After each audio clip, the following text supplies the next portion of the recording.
Siguiendo con los caracteres diferenciales de horizontes, ahora vamos a tratar textura en forma muy sintética y estructura de manera más completa y detallada.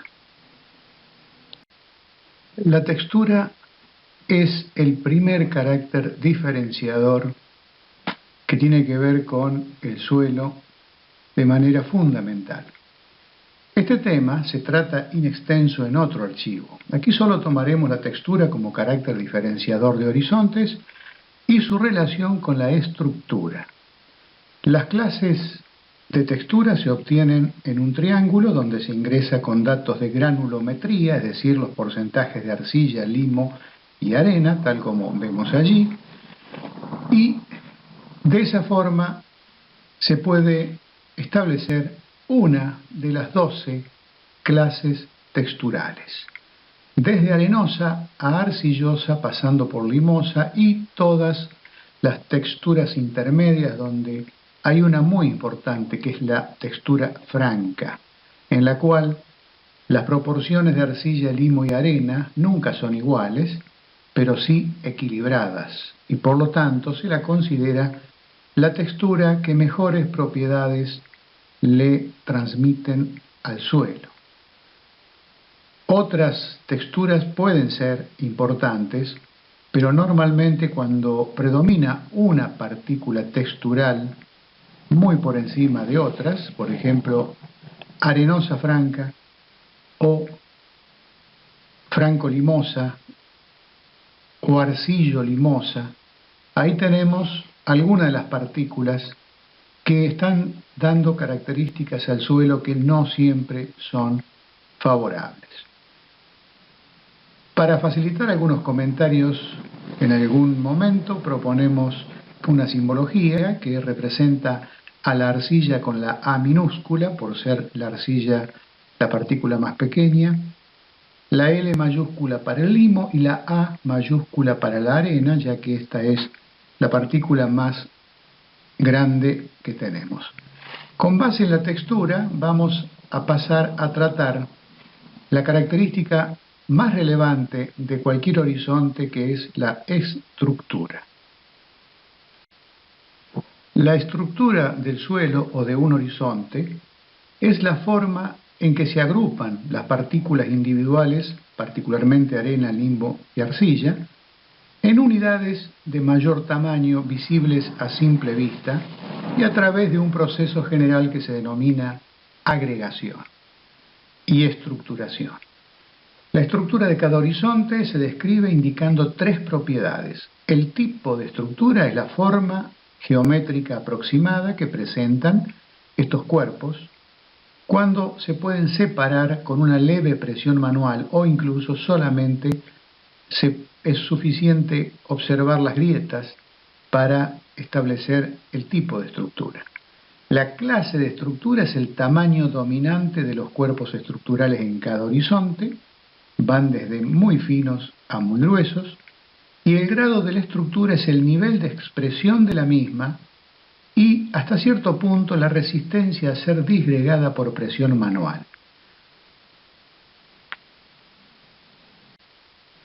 La estructura, entonces, proviene de la agregación de las partículas elementales, y aquí tenemos un ejemplo, un diagrama, en que las partículas más gruesas, como la arena o el limo, necesitan uniones, o sea, sustancias que unan esas partículas muy grandes, y en este sentido, lo primero que tenemos que tener en cuenta es la presencia de arcilla y materia orgánica. La arcilla es al mismo tiempo una fracción textural y un agente agregante o una sustancia agregante.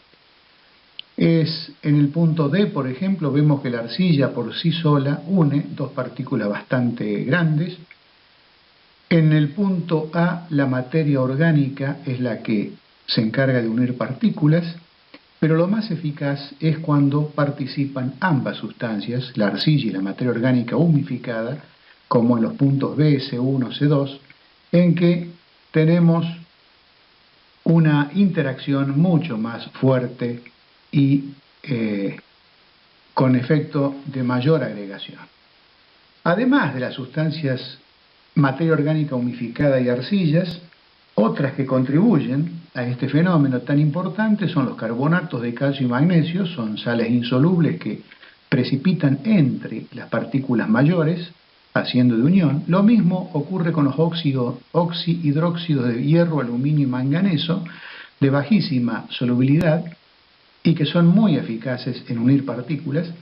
Las sales solubles son en realidad floculantes de la arcilla y facilitan la deposición de esta entre partículas más gruesas, y diversas moléculas orgánicas solubles liberadas por la microbiota y las raíces. De la agregación como proceso básico y de la unión de agregados elementales surge la estructura visible a simple vista. El primer tipo de estructura que consideramos es el esferoidal, que tiene dos subtipos, granular y migajosa. Esta estructura tiene en general un pequeño tamaño y normalmente se forma en superficie. La estructura laminar, como se observa en el dibujo, presenta las partículas en una conformación de láminas, o platiforme también se denomina, en que la unión de las partículas elementales tiende a lo horizontal. Aquí las grietas son horizontales y normalmente constituyen un serio problema para el paso del agua y de las raíces. En bloques es un tipo de estructura que puede ser angular o subangular, según presente vértices y caras bien definidas o desgastadas o redondeadas. En este caso, la forma del agregado de la estructura, en realidad, del macroagregado, del cuerpo estructural, se inscribe dentro de un cubo. Recuerda un poco a la forma de un cubo. Otros dos tipos de estructura son la prismática y la columnar. Estas estructuras ya pueden adquirir un tamaño bastante considerable, como se observa en la fotografía de la derecha, donde el cuchillo, por ejemplo, sirve de referencia, en el cual vemos un cuerpo prismático de unos 20 centímetros de altura y unos 10 centímetros de grosor. El prisma es un prisma cuadrangular, es decir, la cara superior normalmente tiende a un cuadrado cuando está bien formado y las grietas son fundamentalmente en sentido vertical. En los bloques, en cambio, las grietas son iguales en todas direcciones. La estructura columnar presenta una semejanza con la prismática porque proviene de un prisma original que se ha desgastado en superficie, redondeándose e incluso tomando un color bastante claro, como se observa en la foto de la derecha. Veremos ejemplos de fotografías de suelos con distintos tipos de estructura, comenzando con la esferoidal.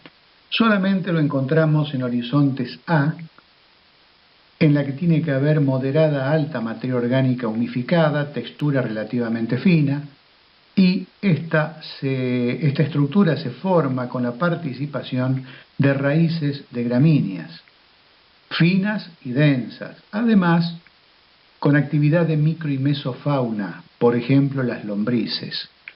Brinda al primer horizonte donde esta estructura se puede encontrar una muy alta porosidad, normalmente, una buena infiltración de agua y retención de agua.